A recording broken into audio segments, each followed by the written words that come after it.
बिस्मिल्लाहिर्रहमानिर्रहीम, अस्सलाम वालेकुम। ये आपका अपना डिजिटल प्लेटफॉर्म है। मैं तारिक मतीन हूँ। सबसे पहले आपसे मैं हर बार दरख्वास्त करता हूँ, एक बार फिर कर रहा हूँ, अलग न्यूज़ को लाइक कीजिए, सब्सक्राइब कीजिए, शेयर कीजिए, सपोर्ट कीजिए।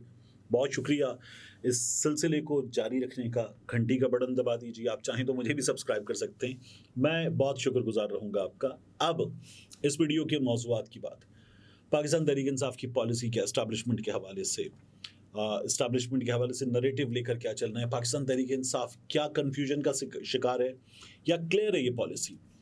दो तीन चीज़ें हैं, उन पर मैं चाहूँगा तफसील के साथ आपके सामने कुछ चीज़ें रखूँ। एंड तक देखिएगा इस वीडियो को। एक रऊफ़ हसन साहब हैं, इमरान खान साहब की जमात की जो नरेटिव बिल्डिंग है वो भी कर रहे हैं। इमरान खान साहब की जमात के ऐसे तर्जुमान हैं जो महफूज भी हैं। वो क्या कह रहे हैं? इमरान खान साहब ने एक कमेटी बना दी है, political engagement committee. Political engagement committee का मतलब क्या है?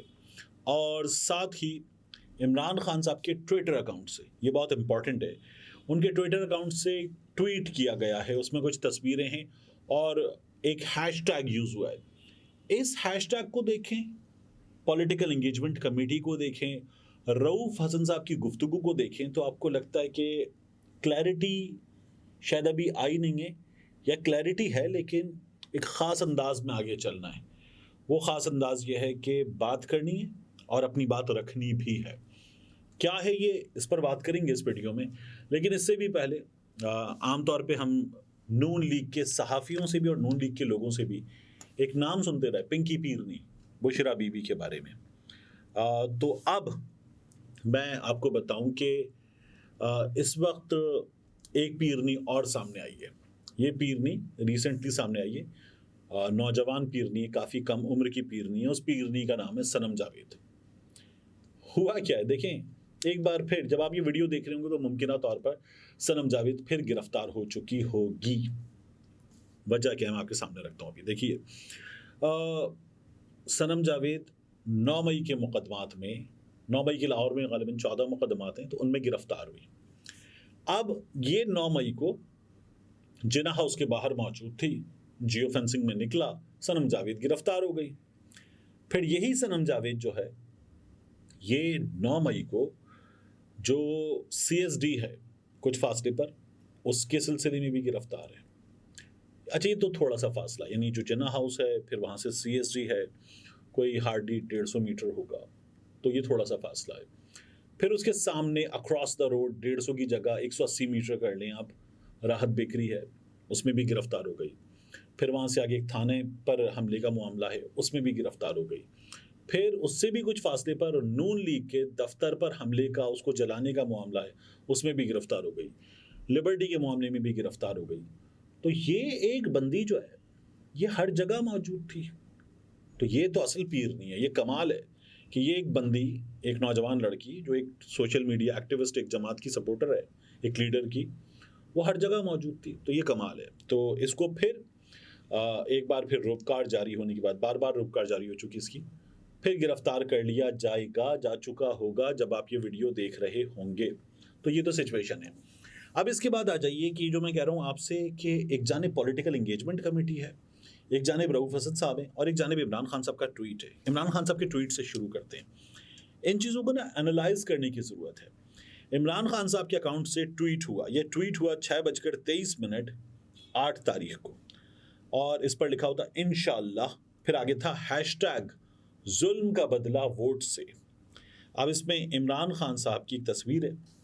इमरान खान साहब 8 फरवरी जुल्म का बदला वोट से। तो 8 फरवरी के इलेक्शन के लिए पाकिस्तान तहरीक इंसाफ की लाइन है जुल्म का बदला वोट से।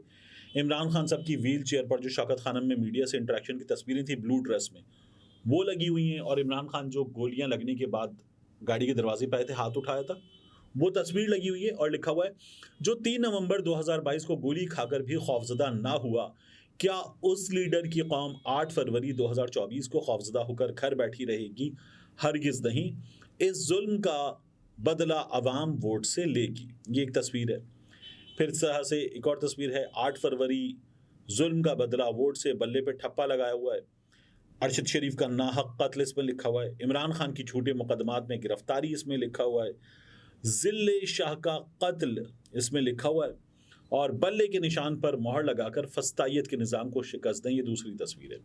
इसमें तीसरी तस्वीर है जुल्म का बदला वोट से डॉक्टर यास्मीन राशिद साहिबा, आलिया हमजा साहिबा। इन दोनों की बड़ी तस्वीरें, इनके नीचे जो यंगर लॉट है उनकी तस्वीरें हैं, तैयबा राजा की, सनम जावेद की, खदीजा शाह की, दीगर वर्कर्स की, और लिखा लाहौर की जेलों में नाहक कैद खवातीन सियासी वर्कर्स पर हुए जुल्म का बदला बजरिया वोट, बल्ले पर मोहर लगाकर 8 फरवरी 2024 हैशटैग जुल्म का बदला वोट से। चौथी तस्वीर इस ट्वीट में है, इमरान खान पर कातिलाना हमले का, इमरान खान के अगवा का, जिले शाह के कत्ल का, रियासती जमान पार्क पर रियासती हमले का, तहरीक इंसाफ पर बदतरीन रियासती जबर का, खवातीन सियासी वर्कर्स की कैद का, सबका बदला बजरिया वोट 8 फरवरी 2024 जुल्म का बदला वोट से। ये इमरान खान साहब की जानिब से ट्वीट किया गया। कुछ बहुत ज़्यादा वक्त नहीं लगा और इस ट्वीट में कुछ 7,000 रीट्वीट्स इसके हो गए, 2,14,000 इसके व्यूज़ हो गए। इमरान खान साहब का ट्विटर अकाउंट एक बड़ा अकाउंट है, उस पर ये होना ही था। तो ये जो है ना, जुल्म का बदला वोट से बदतरीन रियासती जबर, ये पाकिस्तान तहरीक इंसाफ की इलेक्शन में जाने के सिलसिले में एक अदद लाइन है। जाहिर है कि इमरान खान साहब जेल में हैं, ये उनसे डिस्कशन के बाद लाइन आई होगी। रऊफ हसन साहब जो हैं वो आर्टिकुलेट आदमी हैं और वो लिखने लिखाने वाले आदमी हैं। आई बिलीव कि उनसे डिस्कशन के बाद ये लाइन आई होगी। और पाकिस्तान तहरीक इंसाफ जो है वो कहीं ना कहीं मुज़ाहिमत की एक तस्वीर के साथ इलेक्शन में जाना चाहती है और लोगों को एक उम्मीद दे रही है कि हम अपने वोट के ज़रिए बदला लेंगे। इन्हीं हालात में पाकिस्तान तहरीक इंसाफ ने एक बना दी है पॉलिटिकल इंगेजमेंट कमेटी। इस पॉलिटिकल इंगेजमेंट कमेटी का नोटिफिकेशन हुआ उमर अयूब खान साहब की जानिब से, और उमर अयूब खान साहब ने ये कहा कि it is hereby notified that the following are appointed as members of political engagement committee with immediate effect। और इनमें पहला नाम है सेनेटर बैरिस्टर अली जफ़र का, दूसरा नाम है सेनेटर डॉक्टर हुमायूं मोहम्मद का, तीसरा नाम है अली मोहम्मद खान साहब का, चौथा नाम है अली असगर खान साहब का, पांचवा नाम है इसमें रऊफ हसन साहब का। तो ये जो लोग हैं तमाम के तमाम, ये एंगेजमेंट में बिलीव करने वाले लोग ही हैं। पॉलिटिकल एंगेजमेंट कमेटी की सरबराही अली जफ़र साहब करते हैं, और इस पॉलिटिकल एंगेजमेंट कमेटी के हवाले से उनका ये कहना है कि हम सियासी क़ुव्वतों से बात करेंगे, हमें इस वक्त लेवल प्लेइंग फील्ड मैसर नहीं है, हम उस लेवल प्लेइंग फील्ड के हुसूल के लिए सियासी क़ुव्वतों से बात करेंगे। एक टीवी इंटरव्यू में बैरिस्टर अली जफ़र साहब से पूछा गया कि क्या इस सिलसिले में आप नून लीग से भी बात करेंगे। उन्होंने कहा तमाम सियासी जमातों से बात करेंगे, क्योंकि इंतखाबात में सियासी मौक़े सबको मैसर बराबरी के होने चाहिए, इसलिए हम ये करेंगे। तो इमरान खान साहब की जमात पॉलिटिकल एंगेजमेंट कमेटी बनाकर सियासतदानों से बात करने भी जा रही है। और इसके बाद आज अंसार अब्बासी साहब ने स्टोरी की, और ये स्टोरी जंग में जियो में छपी, द न्यूज़ में छपी। इस स्टोरी में है कि पार्टी किसी रियासती इदारे से लड़ाई नहीं करेगी। तहरीक इंसाफ, पाकिस्तान तहरीक इंसाफ का कहना है कि पार्टी किसी रियासती इदारे से लड़ने नहीं जा रही और सिविलियन बालादस्ती बामुकाबला इस्टेब्लिशमेंट के बयानी के साथ इलेक्शन लड़ने का फैसला नहीं किया गया। यानी हम इलेक्शन में जाएंगे और हम ये नहीं कह रहे कि हमें इस्टेब्लिशमेंट से लड़ना है।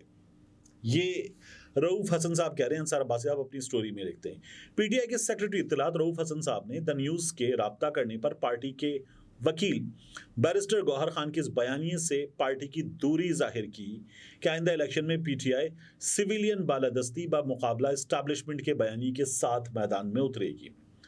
बैरिस्टर गौहर खान ने ये बात पीर की रात जियो न्यूज़ के एक प्रोग्राम में कही थी। पीटीआई के सीनियर रहनुमा और इमरान खान हुकूमत में काबीना के रुकन अली मोहम्मद खान से जब पूछा गया तो उन्होंने रऊफ हसन के बयान की तायीद की और कहा कि पीटीआई की कोर कमेटी ने और ना किसी भी सतह पर क़यादत ने ऐसा कोई फ़ैसला किया है कि सिविलियन बालादस्ती बामुकाबला इस्टेब्लिशमेंट का बयानिया इख्तियार किया जाएगा। उन्होंने कहा कि पार्टी इलेक्शन में इमरान खान के इस अज़्म के साथ मैदान में उतरेगी कि मुल्क को रियासत मदीना के उसूलों के तहत इस्लामी फलाही रियासत बनाया जाएगा। पीटीआई अपने उस मंशूर के तहत जाना चाहती है जिस मंशूर के तहत पीटीआई 2018 के इंतखाबात में गई थी। रियासत मदीना का मंशूर, पाकिस्तान तहरीक इंसाफ वैसे जाना चाहती है। स्टैब्लिशमेंट से लड़ाई का मंशूर लेकर पाकिस्तान तहरीक इंसाफ इलेक्शन में नहीं जाना चाहती।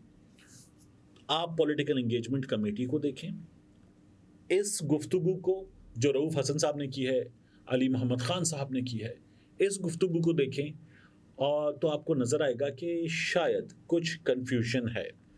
रऊफ हसन साहब ये कहते हैं कि पीटीआई किसी इदारे से लड़ाई नहीं चाहती, हम किसी इदारे से लड़ेंगे और ना हमें ऐसा करना चाहिए।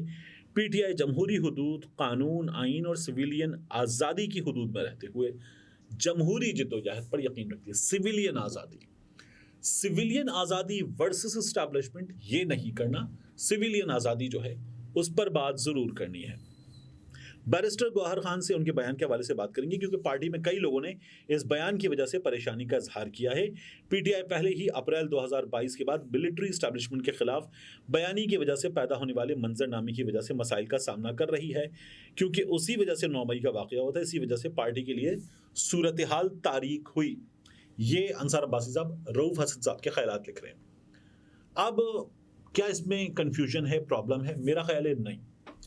मेरा ख्याल ये कि पाकिस्तान तहरीक इंसाफ इस वक्त सही लाइन पर जा रही है। क्या अपने इदारों से लड़ाई की जाती है? नहीं। हाँ, क्या अपने इदारों को ये बताया जाता है कि आपका डोमेन ये है, हमारा डोमेन ये है, आप बाहैसियत मिलिट्री लीडरशिप इस किरदार के हामिल हैं, हम बाहैसियत सिविल क़यादत इस किरदार के हामी हैं, इसमें प्रॉब्लम नहीं है। एस्टैब्लिशमेंट का एक किरदार है, अफवाज पाकिस्तान का एक किरदार है, मुल्क के दिफा का किरदार, वो किरदार अदा होना चाहिए।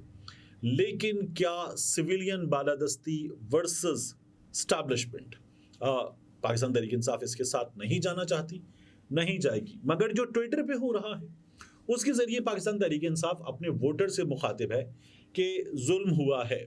अब ये जुल्म जो है किस जानिब से हुआ है, पाकिस्तान तहरीक इंसाफ इसमें मजीद क्लैरिटी भी लेकर आएगी।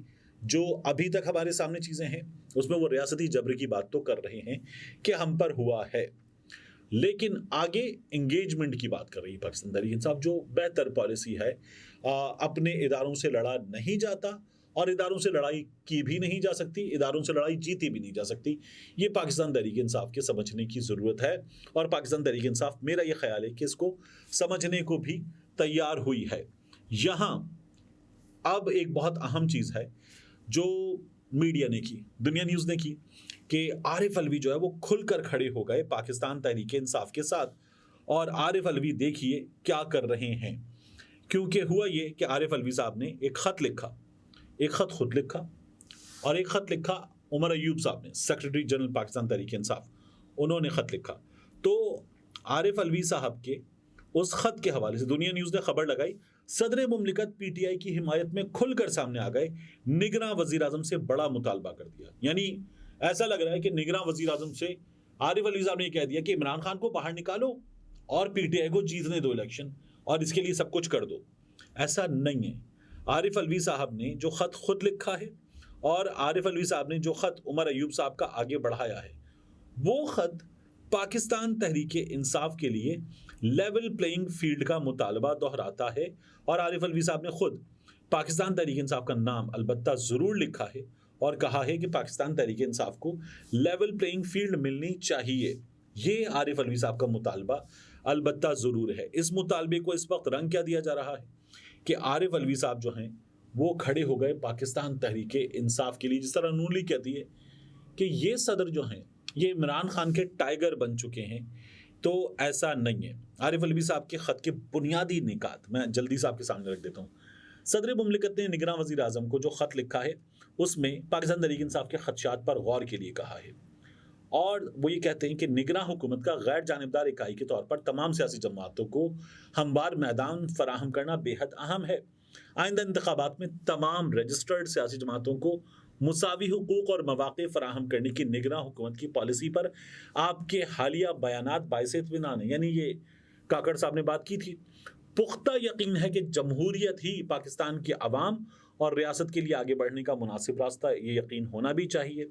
अब आगे सदर मुमलिकत जो हैं वो ये कहते हैं कि सियासी वाबस्तगियाँ रखने वाले अफराद की जबरी गुमशुदगियों के बढ़ते हुए वाक़यात पर मीडिया में भी बहस हुई। लोगों की सियासी वाबस्तगियां और वफादारियां बदल जाने पर ऐसे वाकयात तशवीश का बायस बनते हैं। खवातीन सियासी वर्कर्स की तवील नज़रबंदी या अदालत की जानिब से रिलीफ के बाद बार बार दोबारा गिरफ्तारियां मामले को मजीद हसास बना देती हैं। आइन के आर्टिकल 4 के तहत कानून के मुताबिक सलूक किया जाना हर शहरी का नाकाबिल तनसीख हक है।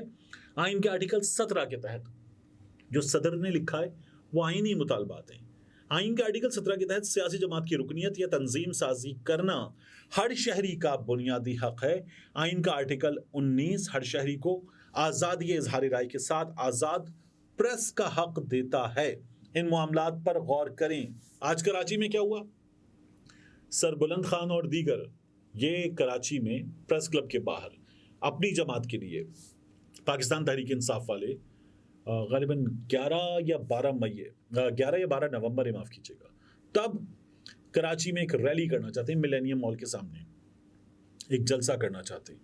उस जलसे की इजाज़त मिले पाकिस्तान तहरीक इंसाफ वाले ये चाहते हैं, और जब वो इजाज़त नहीं मिल रही तो प्रेस क्लब पर मुजाहिरे के लिए गए थे, वहाँ पर भी गिरफ्तार कर लिए गए। ये है लेवल प्लेइंग फील्ड, और यही पाकिस्तान तहरीक इंसाफ मांग रही है। इस वक्त हकीकत आपके सामने है, पाकिस्तान तहरीक इंसाफ को उसका हक नहीं मिल रहा, ये हक दिया जाए। ये आरिफ अलवी साहब ने लिखा है, मीडिया ने इसको न जाने क्या का क्या बना दिया है। मिलते हैं इंशाल्लाह आपसे अगली वीडियो में।